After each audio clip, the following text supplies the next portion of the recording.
it's not the worst thing. It kind of feels like it needs to kind of have an update. We almost kind of wrote the pitch here in the show. We're just like, listen, just redo the pitch with Chat Yeah. GPT. It's the Cyrano de Bergerac kind of thing, and don't get caught up too much with some of the other details. I think you're good to go. Right.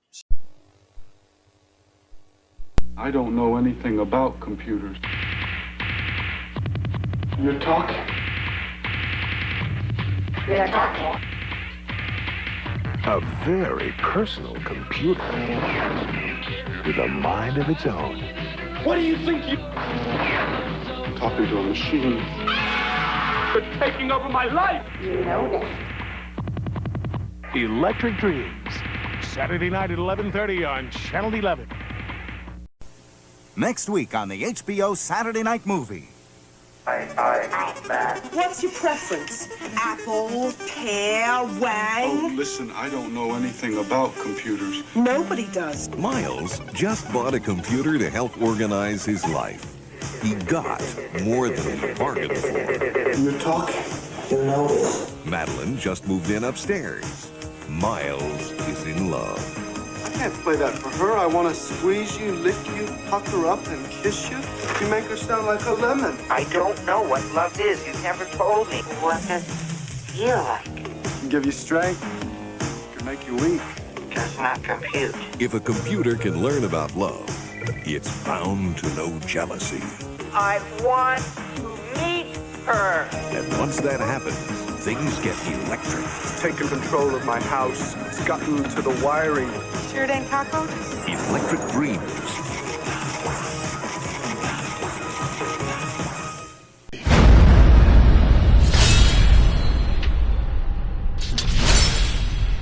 All right, folks, welcome to another first time watch. And yeah, it's a good one. This guy's back in the house. Baron picked this one, Electric Dreams, 1980s sort of sci-fi romance comedy, and kind of ahead of its time for artificial intelligence conversations, stuff like that. Definitely haven't seen this one.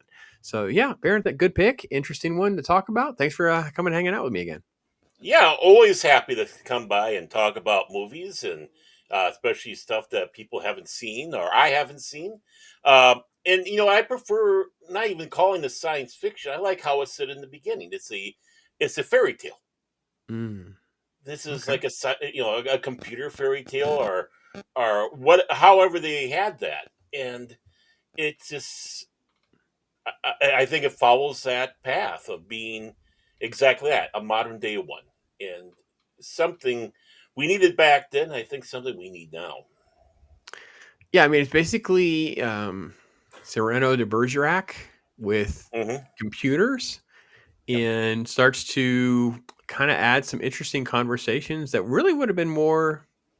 So we skipped this movie. It didn't really make it into like our little nerd circles and our lexicons of Hmm. AI and sentience. Right. And we were talking about Blade Runner and Tron, and we were here, but this Hmm. kind of went a little bit different with that. It's kind of a precursor to, hey, what would happen to your Apple IIe if you spilled a bottle of champagne on it and bought all this crazy hardware from your local Radio Shack? I guess is the premise. But yeah, we'll get into this one. It's kind of fun. Um, and really, it's one of these things. It's full of a lot of creators and people that I knew and know of. Obviously, Virginia Madsen has kind of, this is one of her second film, I believe.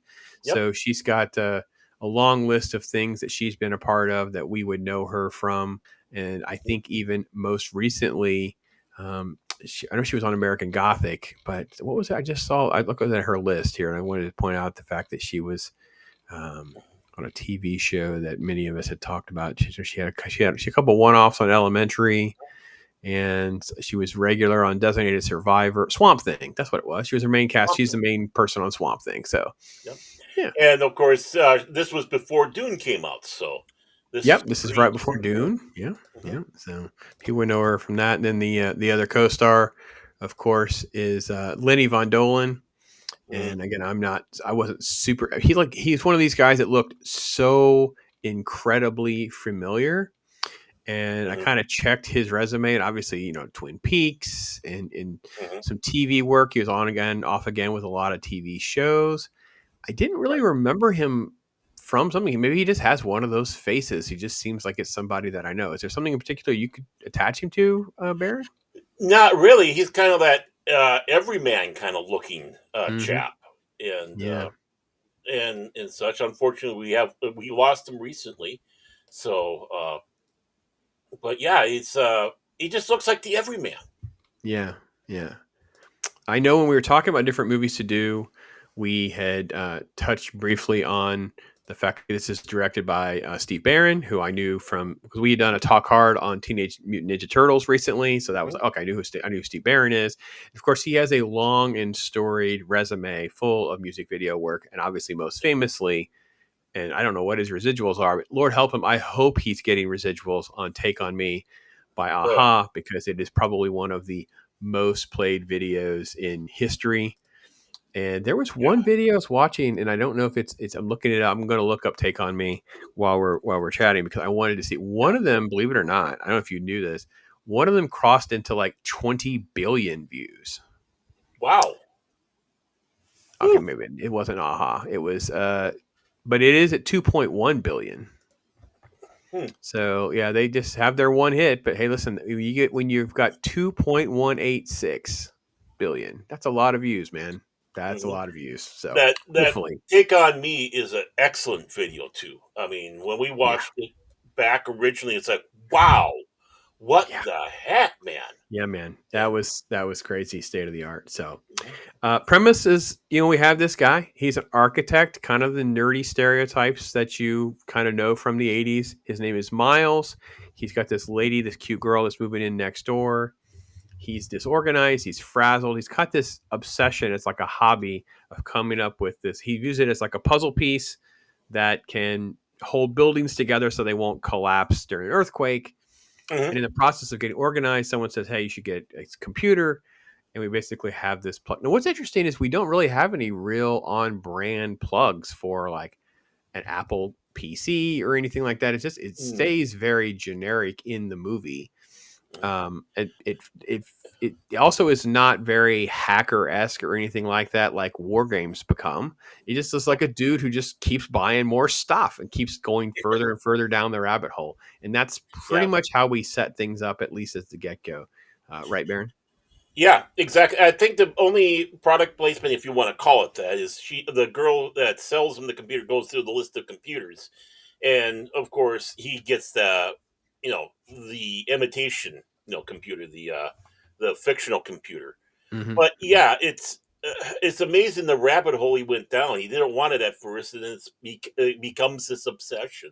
I think a lot of us, especially back then, kind of went down that rabbit hole. We want new little gadgets for our computers. It went from uh, you know our fathers working on hot rods to us working on computers, and it's like, oh, I can slot this, and I can slot this, and so on and so forth. And you know, I know I I really remember wish getting I my had. I really wish I had. We just didn't have it. We didn't have, so we didn't have any computers at all.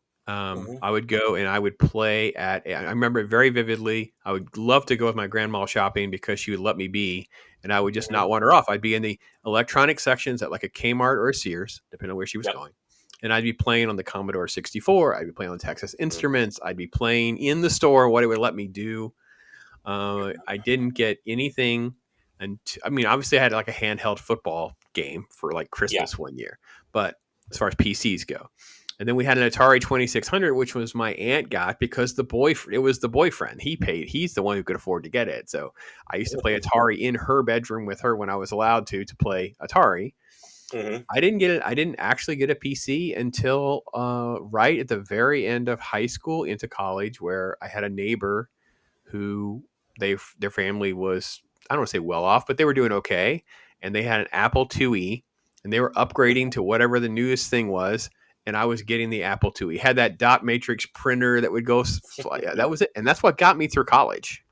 It was an mhm, absolute nightmare, but things were very forgiving back then. Like I could do my reports and I would edit them with whiteout and try to.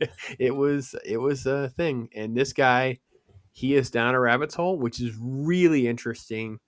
And I really do regret, before we get to like the quality of the movie, just say, I really wish I had seen this to kind of stoke those fires that I already had going from my love of Tron and war games in particular. So that part's pretty cool for sure. Definitely. I Uh, mean, One of the even ongoing gags was as he's during his setup phase, he types his name wrong as Moles instead of Miles. So you do have constant references not to Miles by Moles by the computer. that's And why I'm Byron. you're Not Byron. Byron. I'm Not Brian. In real life, I'm a lot of Brian. I get Brandon's is Brian. I get a lot. I mean, I get a lot of Brian. So, and it's just sort of a nice little romance, cutesy little thing. She's a cello player. She's just new in town. You have sort of that general 80s cute, pretty girl type thing. And they're kind of like slowly kind of falling for each other because he's just like the lovable nerd. And it's kind of like the lovable nerd of the 80s kind of trope that we all kind of, the movie people were loving. Our real life clicks were not. They still treated us very badly. So I just, for those of you at home, if you didn't live through the 80s, so this happened only in the movies. Yeah. The jocks and the cheerleaders and the pretty girls like this didn't want anything to do with us at all. Go home to your computer, Baron. That's how we were treated.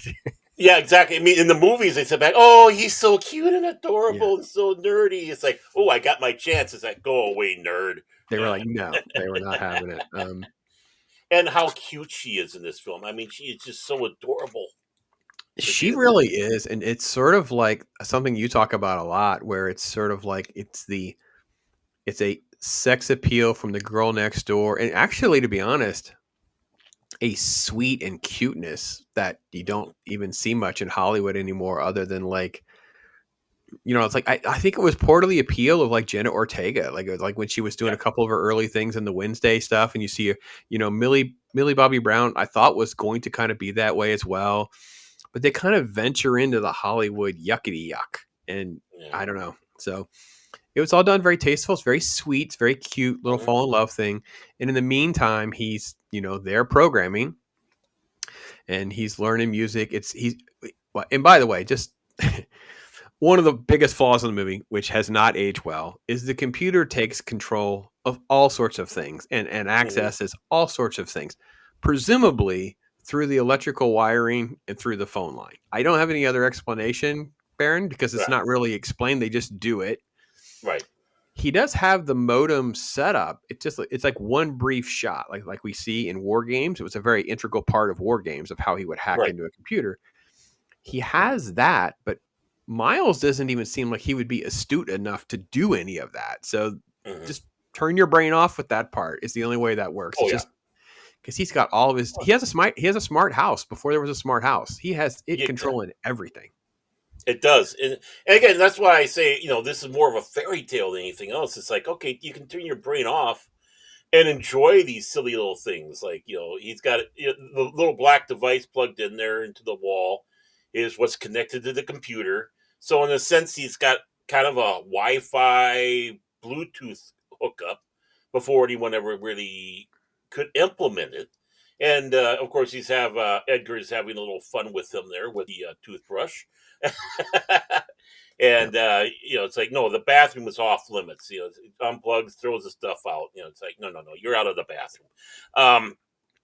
But that's the point. I mean, most of the stuff we're seeing in here, they couldn't do. I mean, even with the Cray, the Cray computer was the top line. It did The Last Starfighter, but it really couldn't do what they're doing. This is like 30 years ahead of its time with what he was thinking that computers would be going.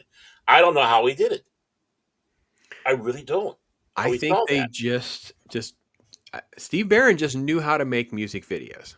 So he somehow knew how to align a visual and then you have some music, but he just knew how to align like the pretend. Like he knew that if he could have this guy holding the little pen to the screen and then just have the images kind of moving around, you would just believe enough that it would work. And that was how this movie's kind of put together. It's a lot of just go with the flow from the technological part and then kind of go with the flow for the cutesy romantic stuff as he's trying to figure things out. Mm-hmm. This is much later in the movie, but yeah, this is the guy in the screen and how it's kind of coming together. Here's a little shot of so, and again, the 80s tropes. So all of the awkward date cliches and dumping the Mm-hmm. drink on the girl and dumping the popcorn on the girl, but she still is all smoochy kissy and cutesy and all that. Mm-hmm. And I got to be honest, after that, a bit of a slut. We've talked about that before in other movies too. Like it is at least implied, Baron, that she slept with the guy, or at least she's somehow romantically involved with the guy in the Mm-hmm. orchestra. And yet Yep. she's ready to just hop into bed with Miles pretty quickly. We don't have a Mm-hmm. timeline exactly, but clearly the 80s were a little free willy with everything, I guess. I don't know. It was Yeah. a little, yeah. Free rolling. And Yeah. like you were saying with Steve Barron, this is like a music video movie. Oh yeah, I want to get onto that at some point for Okay. sure because that I'll was go back on that. definitely so. Yeah, let's just we'll wrap up some premises Okay, here. sure. This shot is the key. Um, Mm-hmm. the champagne opens and spills out over the computer, and that's the key of shorting it all out. Mm-hmm. And then it basically, when it awakens, when he dries it out, he tries to save everything because he's trying to hack into his boss's computer to get more data to build Mm-hmm. his little puzzle piece architecture project. And in doing so, he shorts it all out. But when he reemerges, it's essentially sentient. Other than novels and like sci-fi magazines, I don't. Does Star Trek use the term sentient in the original series? Is that a term? When Ooh. did sentience come into play? That was the other thing I wanted to ask was because it's a concept that's way heavier. Mm-hmm. Um, you know what I mean? As far as so the entire movie just stays very superficial about feelings. Like, what's feeling? What's love? I don't Right. understand. But the fact that Mm-hmm. it is trying to think and feel and interpret and all of that. Mm-hmm. Um, I'm trying to think. Was there a little bit of that in the original Star Trek? Oh. what is it like to be a bat? Is Thomas Nagel wrote a paper Mm-hmm. that is about consciousness in 1974. It's Mm-hmm. philosophical. Mm-hmm. About conscious. I don't. Sentience. I mean, I don't even think 2001 even used that for Hal. No, they did not use that. I actually watched 2001 a few months ago, and definitely can tell you that. So Yeah. I've been down the rabbit hole a little bit with sort of the. I don't know.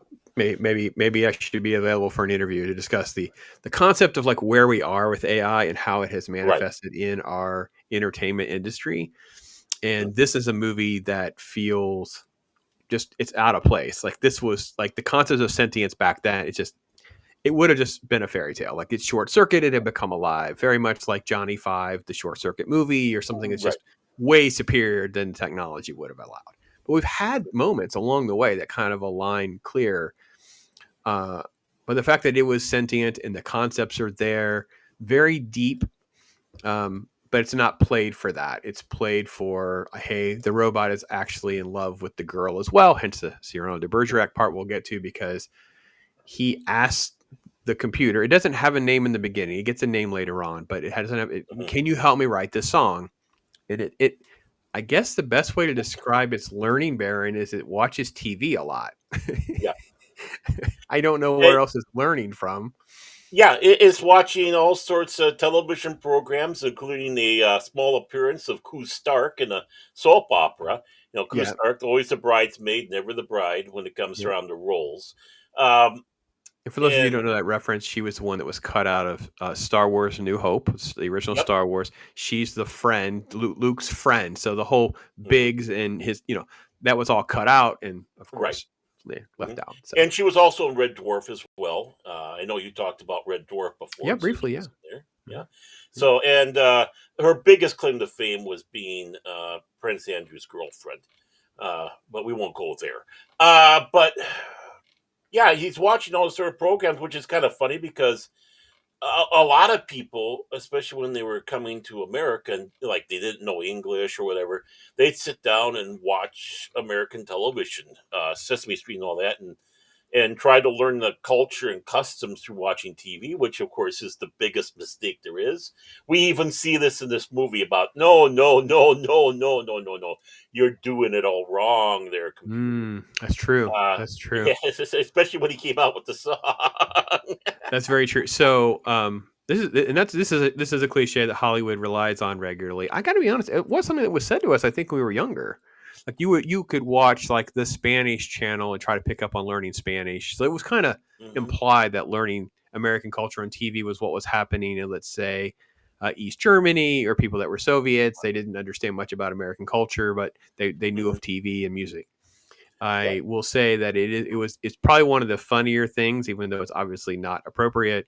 Was it just starts talking about these lyrics, which are very gratuitous sex mhm, references, because it doesn't understand the difference between love and physical, which is all it's putting all this stuff right. together from watching all of this entertainment.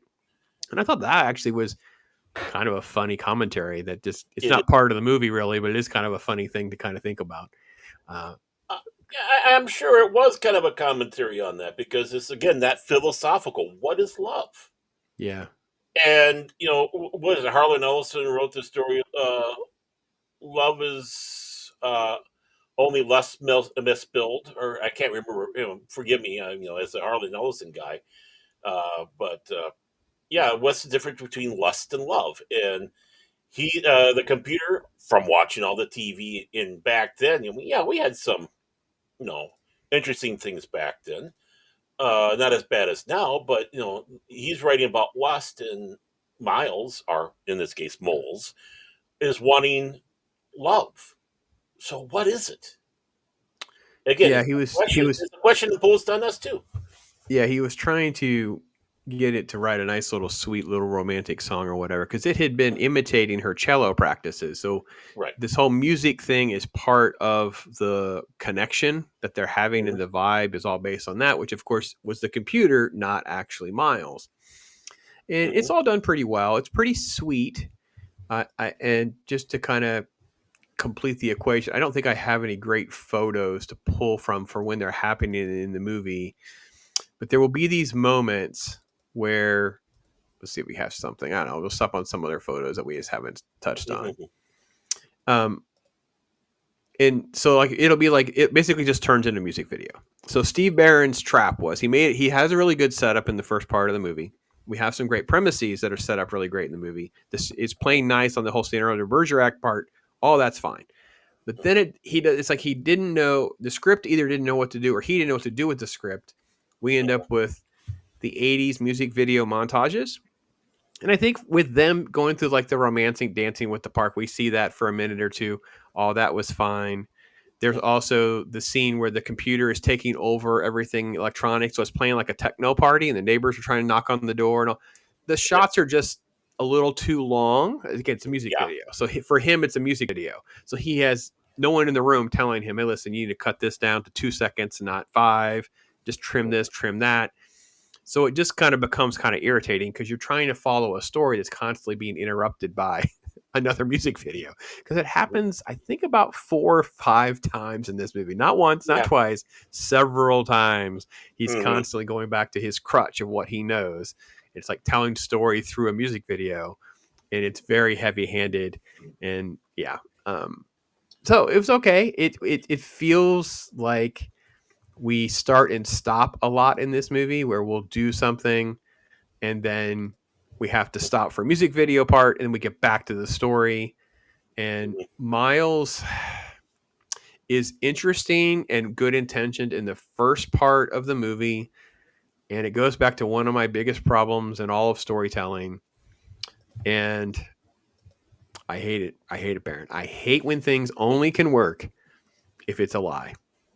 mhm, If we make it's one of the things like okay it's fine for a moment, but he should have just said come on in, here's this computer. I don't understand the weird shame he has about computers. It doesn't really explain a lot a little bit. mhm, And then he could have just said yeah I used this computer to write some lyrics and the music and whatever, and it kind of recorded what you were doing, and it's kind mhm, of got a mind of its own now. I don't even know how to take it. I think right. makes the movie not have a purpose because that's half the movie.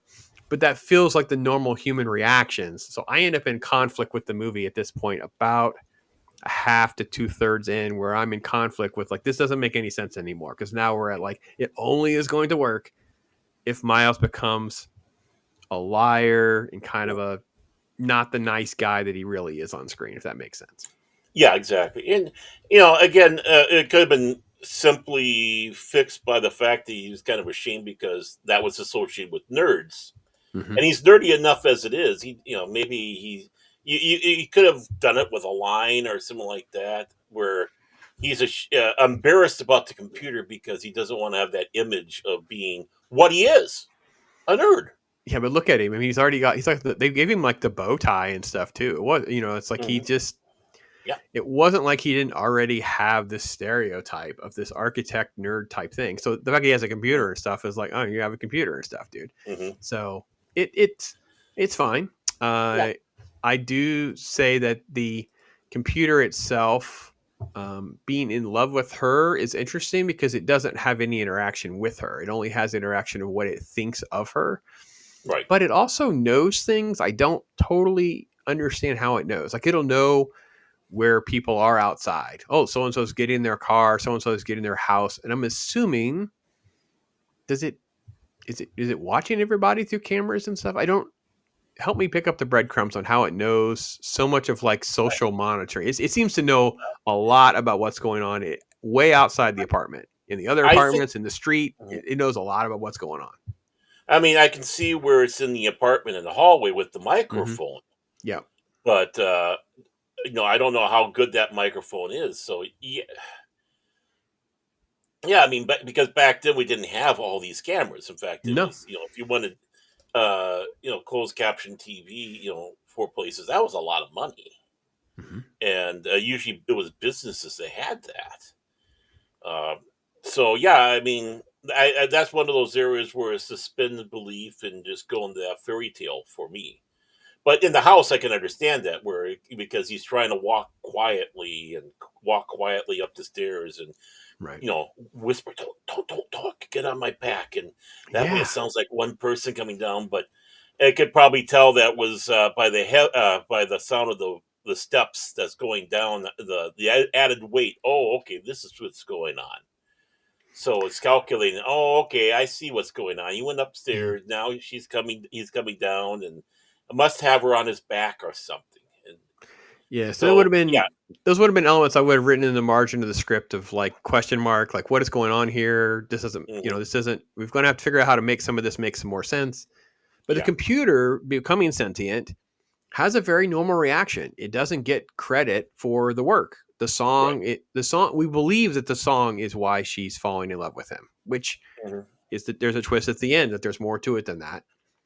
And neither Miles nor the computer know that. Edgar is its name. It names itself Edgar, but that comes hmm along a little bit.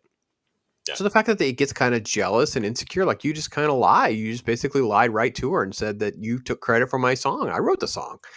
So it was interesting. And I do love that element of this being, like you said, 30 years ahead of its time, way ahead of its time. Like hmm I think that there's a Spike Jones movie. I don't know if you've heard of Her. It's yeah, Joaquin Phoenix, who has sort of like the AI, like hmm phone assistant thing with a girl's voice, and it's helping her. They become like emotionally bonded, become like he falls in love with it, basically. hmm And we're kind of already there. This is kind of where we're at, I think. I think oh if yeah, these things, I think if people knew there was an app for it and you could have it and you could choose the voice and they can make it Hugh Jackman and Tom Hiddleston's and they can make it Scarlett Johansson's, then yeah, people were going to do that. They will have surrogate hmm AI relationships with those entities because they are going to be less problematic. And hmm the fact that Edgar would bond, so the fact that we can reverse it, that the AI would be attached to it, that makes sense. It works. It's like I said, way hmm ahead of its time. So yeah. I mean, that's we are there at that point where people do have their AI girlfriends and boyfriends. So, uh, I mean, I I think don't know how it's close. still pretty small, right? Still pretty Yeah. like a weird, obscure. I think it's going to become very commonplace. Oh yeah, it's going to become Once weird. there's an easier app, like it's all about the branding, right? I think Yeah. someone always told me if it can get explained in a single sentence, we're there. Like Mhm. Chat GPT has become a phrase now. even though there are Yeah. multiple ways and versions of it and other AI that's way more powerful than that. It's become the catch-all reference for using something that's not Google searching. It's an entity that can help you be better than, Google searching. When there's an app or something you can get, oh, I know what it is. Go back to most of our lives.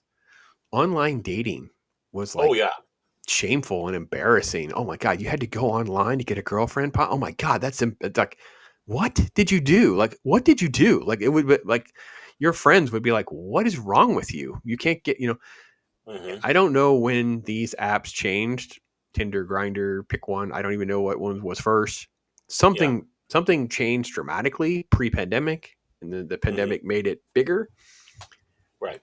When that happens for that thing we're talking about, where the herbot becomes a thing, the him and her bot becomes a thing, Hmm. it'll become normal. It'll become pretty regular. You'll know somebody who's interacting more with their phone in that way. Right. Beyond just like a personal assistant, it'll become more like an actual friend or an entity that, yeah. And that's kind of where I thought this movie was going to go. And it really didn't. That was a surprise in this movie, to be sure. Hmm. I mean, I remember when you had the classified ads, and how you met that person through a Mhm. classified ad, and then they came to computers. It's the various next steps in all that. It's Yeah, just that's funny true. how watching a time capsule movie like this opens up those doors and memories of what they were, and also, like we're saying here, remembering this is a 1984 film. Again, like you said, 84 being one of the big years of movies. Mhm. Um, that you know, this is an 84 film. I don't know where I was going with, but it was really, like we're saying, really ahead of its time. It was really putting its finger on the pulse of where things were going, whether by intention or design. I don't, by accident or design. I don't know. Uh, it's just a wild trip. It's just a wild trip. I think it does deserve more credit that we're even giving it, because it came out in '84, which meant that it really wouldn't have. I don't get the impression from any of the information I'm reading as well about the Mhm. stories, like the backstory of getting the movie made. It's not like in response to war games or anything like that. So it is people sort of assessing technology and PCs of their time and taking different versions of, the hacker version, the stuff that we see with, what becomes Whopper and war games, and here a Right. PC situation. Oh, what if it becomes sentient and the girlfriend, or a romance comedy, that kind of. So I just think all of that, like you said, time capsule stuff, Yeah. it just Oh feels yeah. like that very much. So Now I I really remember enjoyed where I all was that going to part go. for sure. Being a time capsule, looking back, someone will watch this today and go, "Oh, this has all been done." It's like, yeah, but look at the date. It's 1984. This is one of the first ones that started looking at this. And I wouldn't doubt if some of this technology thing, just like It's a funny they one. never. Oh yeah, it is when they're in Alcatraz. Yeah, uh, just like no one thought we would ever have home computers like we do, because computers were so huge. I mean, Univac taking up an entire room, and so on. No one thought we'd have that, and lo and behold, Apple came out with theirs. IBM came out with theirs. I think they're looking at this because it is a fairy tale. They figured, oh, what the hell? Let's just go gonzo on that. And by doing that, doing a prediction, not thinking that any of this stuff could ever happen with an Apple IIe. It's like, honestly, look at an Apple IIe, which is, what the Pinecone was kind of uh, computer, they're kind of taking a little lightheartedness with, you might say. Mhm. But it's like this could never happen. I mean, look what we got for a computer. It doesn't have the RAM. It doesn't have the memory. It doesn't have all that stuff, and it needed this big giant computer bank at a business, and even that couldn't do what we want to have happen. I mean, the fact they were able to do Last Starfighter with a Cray was amazing Yeah, I because that think computer that was never made for that. I think it also goes without saying that there was no internet, right? Right. So and again, the connectivity doesn't make any sense relative to the logistics of the time. There wouldn't have been a Right. way to move around this kind of data for Right. it to Well, learn, mhm. and have the ability to kind of synthesize that much data. It just wouldn't have been a possibility. So go ahead, Barry. Right. Well, we did have BBSs, so we were able to call in, onto a system back in that days, and BBSs I think are still around. The But you'd internet is be accessing their bigger computer, not the little PC right. desk that's in his office. So, like you said, they're accessing. So that'd be like the movie Hackers from like 1995. We're going into their computers from their Right. PC. Hmm. Their system is where all this processing power is, not Right. at home with us. Right. So that's the thing with this. So in order to become sentient and do the things that Edgar is presumably doing, he's going to have a computing ability that would Mhm. surpass what could be done in front. And this is one of the reasons why most people didn't think we were going to be anywhere close to sentience or anywhere or this type of artificial intelligence for so long, even Mhm. like 10 years ago. Because I know when Right. Ray Kurzweil said, "Oh, it'll be within 30," they thought he was completely nuts. They thought he was crazy. Right. And of course, things are now we're actually on the exponential curve where things are doubling like every. First, they Right. said it was going to be 2 years, 18 months. I don't know. I don't even know when the processing power is doubling, but we're Uh, already on that curve. Um, we are, and we did have internet back then, but the not government like did, yeah, yeah, the government and universities did. yeah, yeah. And when Al Gore was saying he invented the internet, no, he was involved with the World Wide Web, which is Hmm. was what the peons like us were able to access that system Yeah, and make it navigational. But that was always around. Um, but yeah, you could transfer information back and forth on a BBS, yeah. which he was trying to do. He's trying to download off of that computer, which would have been impossible. How do you get all that memory from that big I computer? don't know. That Yeah. little again, Well, at it's a least they fairy portrayed it tale as to it an extent. overloaded, right? At least they Yeah, portrayed it in the right manner. It was just short. It would have just everything would have just powered off or yeah, froze or what. Anyway. So anyway, mhm, Edgar kind of like he becomes volatile. So he starts attacking Miles mhm, by discontinuing the credit cards and putting basically trying to ruin his life. And they get mhm, confrontational. And you've seen a couple of stills that I had up there, and all that's fine. Again, we have to interrupt moments, I think, for another music video sequence, which kind of messes up your pacing in the last half to a third of the movie. right, And but it basically comes to a culmination where he's kind of telling her the truth and then trying to show her the truth as she's meeting Edgar for the first time. mhm, And Edgar sort of has to come to the realization of, what love is something that I can't have because I can't right, manifest in reality. So therefore Miles needs to have her mhm, and I'm not part of this. There's no room for a third being, which I think was a interesting way ahead of its time type concept. Like mhm, that was pretty heavy stuff in this sort of like fairy tale, silly rom com kind of show. So yeah, yeah, exactly. I mean, there's a lot of philosophy in this film for this lighthearted, fun fairy tale. But then again, fairy tales are that there is philosophy sprinkled through, and you have to kind of you look for it. It's like, oh, there it is. Oh, this is what you're talking about here. This is an important little thing to ponder on. And for like you said, a lighthearted film. Wow, I mean, how they're able to put that mixture in there. But Steve Barron, no relation, by the way, must have had that concept with what fairy tale is about, or the writer himself having that concept of what a true fairy tale about, which is Rusty Lemeray, Randy, or I can't pronounce his name, who wrote the film, and so kudos on that to hmm. be able to mix those two together and understand that concept. Yeah, it was. It was all right, and then it becomes kind of tragic. It basically has this explanation that it sends some 40,000 volts current around the world that's going to come in and basically just delete itself, short circuit itself out, and they can go off and they can be Right, happy together. But it's not really gone because there's a little music song and that kind of thing. So, right. um, definitely trying to embrace this. First off, let me just say too, what great poster art. Again, we have just the Oh yeah, brilliance of the era of trying to get in the marketing or whatever. And I remember seeing like this box. yeah. I don't remember seeing like the more common poster art is actually this one now. So when you brought this up and this came up, I didn't recognize it. But whenever I saw this VHS Mm-hmm. copy, I was like, oh yeah, I do remember that now.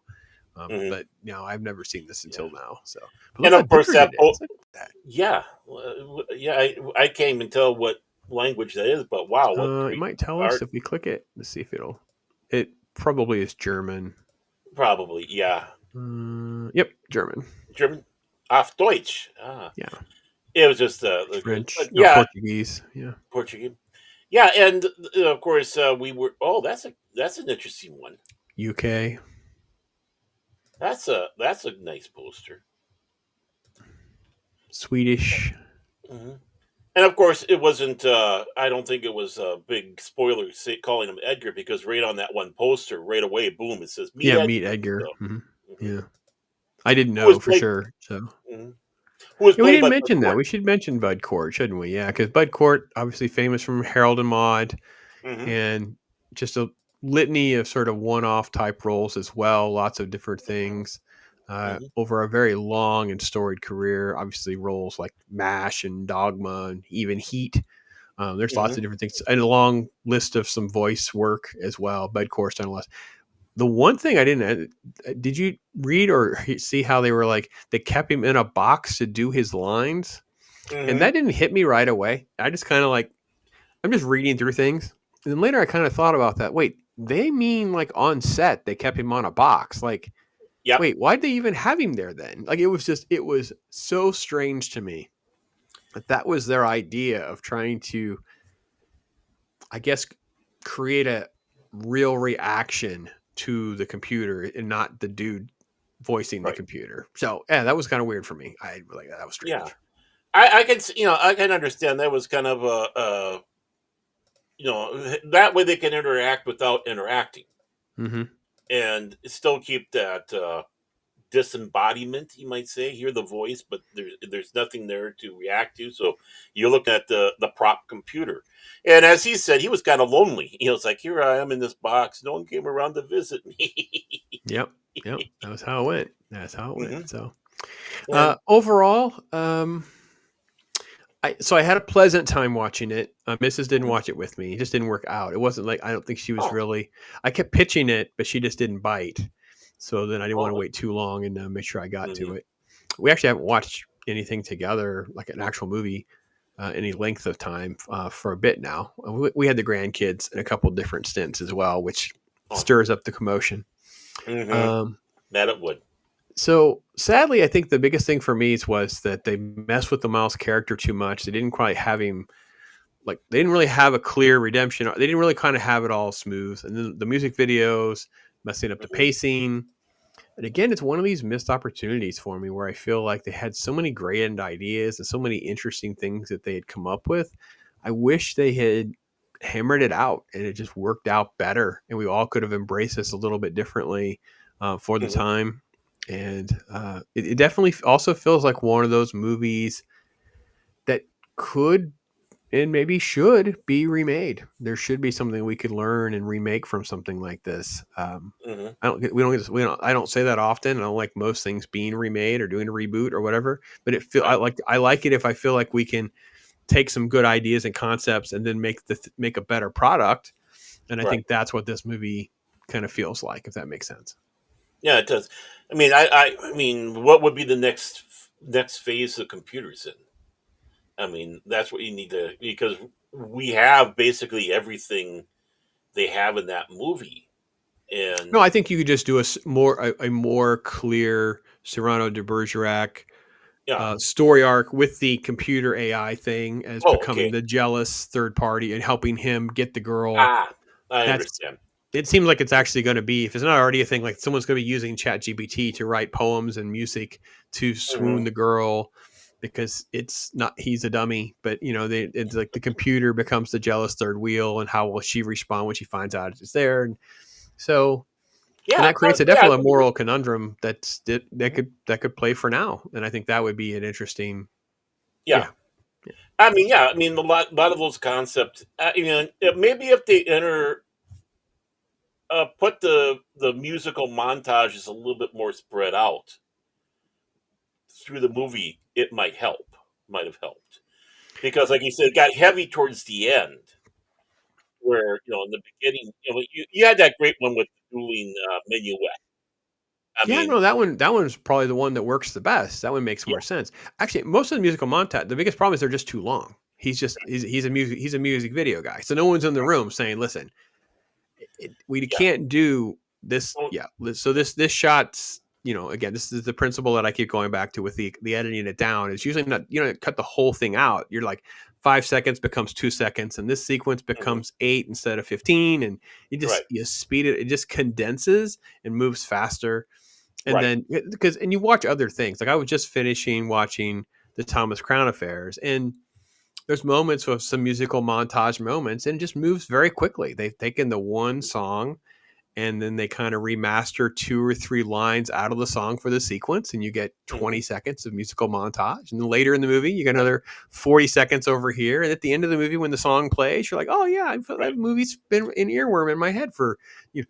This was mhm, trying to create some 80s soundtrack vibes, having Boy George and right, many others on it, which is hmm, fine. right, It just didn't feel like any of that resonated as well. Felt like more of a distraction in this film, but yeah. yeah, it was a pleasant enough movie. I think if you wanted that kind of stuff, it's not the worst experience for sure. It's definitely solid enough for sure. Yeah. I mean, as you know, I have no hesitations to recommend it to you. And Yeah. yeah, I think it's because this film was an experiment. Again, it's 1984. I Hmm. mean, Yeah, yeah, way we're ahead of his coming off time. of flat. Yeah, I mean, you came off of Flashdance, which was basically music and dancing without a story.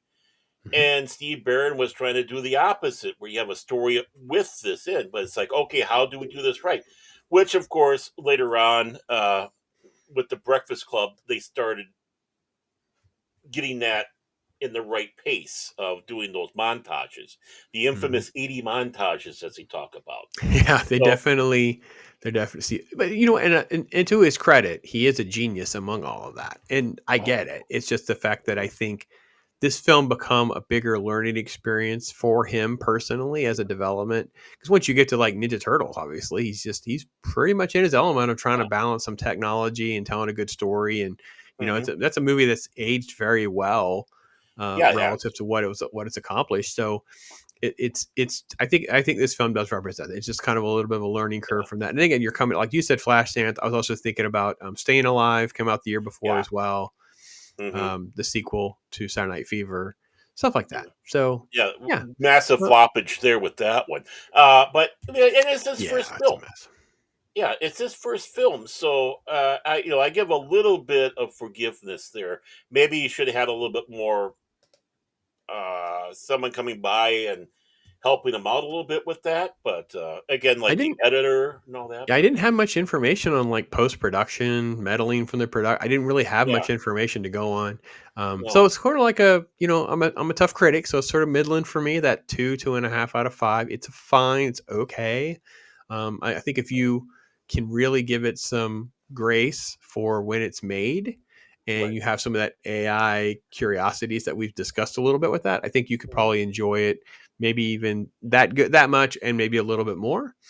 mhm, And if you just look for something that's actually pretty wholesome, it definitely kind of fits that as well. It's just kind of like a sweet little movie of mhm. two people and the computer's just the kind of the MacGuffin of the story that kind of makes it all kind of come together. So yeah, it's fun. It's a small intimate cast, Yeah. a very small intimate cast, and it works. I mean, when people start thinking, "Oh, this is basically like just two people and an inanimate object," it's like, "Oh, boring." No, it's not.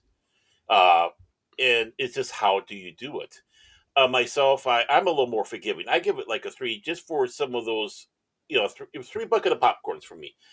Because what you're just saying, this is wholesome, this is fun. It is I give a little forgiveness because it's his first time out, and you can see where he's trying to go with things. And again, suspension of belief is very important because, like they said at the beginning, it's a fairy tale. So just look at it that way, and run with it. Oh, this doesn't exactly make sense. Well, it's a fairy tale. Hmm. Just remember it's a fairy tale. Yeah, he's got this smart house now. Well, how could they do that back then? It's a fairy tale. You know, Yeah. and so I'm a lot more forgiving in that area. And I guess again, the philosophy along with that fun that they're having in there, I think, is the one thing that tipped the scale to at least a three, Okay. where you can walk away thinking about it. It's not a four, and it's a low three. It's a low three, but So it seems like his mother's in Hollywood. She was quote working on continuity and Yentl, so she's over there working. I think mhm, she probably helped bring them together because Rusty Lemarand had worked with her on that, mhm, and they had this script for Electric Dreams. They kind of brought them all together, got it financed through Virgin Films, which, well, of course, there were mhm, rights with MGM. So it seems like maybe they were just kind of left to their own devices. Obviously, it's the second film for both Lenny Von Dolen and Virginia Madsen. And obviously, mhm, Bud Cort is really the only get of anyone, but he's kind of like, it's yeah, just Bud Cort. They probably spent a little bit money their money on some of the songs and some of the music and trying to make that happen. The technology definitely is mhm, interesting. So I think it may have just been an ambitious concept of things with some yeah, inexperienced people coming together, and it's not the worst thing. It just kind of feels like it needs to kind of have an update. We almost kind of wrote the pitch here in the show. We're yeah, just like, listen, just redo the pitch with Chat yeah, GPT. It's the Cyrano de Bergerac kind of thing, and don't get caught up too much with some of the other details. I think you're good to go. right. So yeah, Yeah, again, if you're going to do that, be exactly like this one. Make it a fairy tale. yeah, you don't have to explain Uh, every single detail. That's for sure. And right. Roger and Ebert, Siskel and Ebert gave it 3.5 out of 4. They liked it way more than we even did. Yeah, One of the nicest things about the movie is the way it maintains its note of slightly bewildered innocence, which yeah, aligns with what you said. Very nice, Ebert. Very nice, Roger. yeah. I've I always mean, liked and this. yeah, I mean, and how hard those guys are on certain films. You wouldn't think that they grace his film so highly, but Mhm. like they saw what was in there. Probably some of the things I'm looking at as well. And So yeah, Shout mhm, Factory, Shout Studios owns it now, mhm. and then it gets kind of gray. All right, well, Yeah, then it gets gray after that, after 2022. So I'm not sure where we're at with Shout versus everything else happens because now you've got too many irons in the fire of streaming rights versus non-right. I don't know, but yeah, mhm. we'll see. But interesting Yeah, and pick for sure. yeah, Interesting one for definitely. sure. I'm glad we kind of put And it on the radar screen. to take a step back for poor Bud Cort, he said the only one who came by and visited him was Boy George when he was on the set, Yeah, and he wanted his autograph because he was a big fan of Harold and Maude. Which, Harold and Maude, and it got me thinking about Harold and Maude, and I don't know the answer to this. So one of you guys out there, tell me. So before Hollywood Video, before I make sure I'm clear because Hollywood Video did have red as their color palette for their branding. There's some sort of video chain of some kind. I had a red clamshell, the big plastic thick clamshell of Harry to Maud. It was bright red. So I don't know where that was from, but I got it from them. So I don't know what video company that was. Obviously, it's not Blockbuster. It no, wasn't Specs. Specs had mostly a clear box because that's where I got some of the ones I talked about previously, like Action Jackson, Untouchables, Full Metal Jacket, whatever. So I don't know mhm, where that red box came from, but it was a red box. It was a different colored box for whatever video chain. Maybe it was just local or something. I don't know. But that was my copy might of be. Harold and Maude, a film I should do a revisit on too because I've not watched it. I haven't had a video. I've not owned it since the VHS. I don't have that VHS anymore. So I've not watched No, Harold and Maude in too long. This made me think about Harold and Maude. But we will not be doing Harold and Maude next time. Sorry, folks. no, We will be doing Red Sonja because I haven't seen Red Sonja in forever. And it's actually out there on Tubi as we speak and we're recording this. So we'll be watching Red Sonja and we'll have that video coming. But make sure you check out some of the stuff we've been putting together. We've done some fun movies. We've been down this sci-fi rabbit hole for a while. Android, Forbidden World. We've done some adventure with Rocketeer, some stuff like that. Mhm. We've done some good stuff. And we're going to go a little sword and sandal on you now with Red Sonja coming up next time. So we'll be doing that. But make sure you check that description as well. Baron's links are there. You can catch him on Pacific 414. You can catch stuff that he's been doing with all these other different folks. He's out there. He's doing it. I'm very proud of him. When I first met Baron, he was like, I've got like 86 subscribers. I'm never going to be a YouTuber. That was his pitch. It was like, nope, not my thing. And I'm like, okay, whatever. Fine. You pretend to be you. You're just like I am. And now it's little by little, you've been out there more and more. And it's awesome to see that. So a big thing is just going out there, having fun. And I have fun with everybody I'm with. So yeah, that's great. And that's the important thing. I think that's the biggest thing and the biggest advice I can have. If it's no longer fun, then why do you do it? Yeah, it's fun. Yeah, you just don't get caught up in the negative. And that's what we're trying to do here, folks. You just kind of talk about some different things, some things that are kind of off, have some good time. I love doing these first watch type things where it's something that one of us hasn't seen before. I'm doing a lot more of those, and then just trying to just enjoy the pop culture for what it is and putting stuff together. So yeah, the only negative that we had was Forbidden World. Well, that was a miss across the board. Forbidden World was a miss across the board. I want to tell you, want to see me suffering? You just get a few moments. It was bad. It was rough. That was a rough one. So, and I actually so if you watch that video, there's a lot of me interjecting some jokes and stuff along the way to spice that one up because that was a rough one. That was a rough one. So, but folks, listen, check everything out. Have a good time. See what's going on. Join us next time. Be blessed. Until then, talk hard. I am Pops.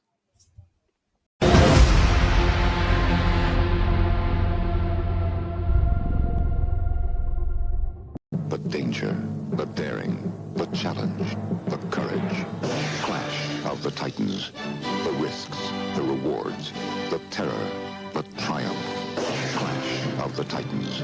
The odyssey of the warrior Perseus. Through wonders no man has seen and horrors no man has faced. MGM presents Clash of the Titans. Rated PG. Starts Friday at the Century 25 Man's Birdcage Walk, Sacramento Drive-In, Stockton Royal. It's time to start running! I'll be back. Go! Grand Slam proudly presents the computer version of Schwarzenegger as the Running Man. In this ultimate life and death game, you must fight to survive against 4 deadly stalkers and arch-villain Killian. Are you brave enough to be the Running Man? Available from Boots, John Menzies, W.H. Smith's, Virgin, Woolworths, and all good computer stores. A great movie has now become an exciting new video game, Alien. One of the new games of the century from 20th Century Fox.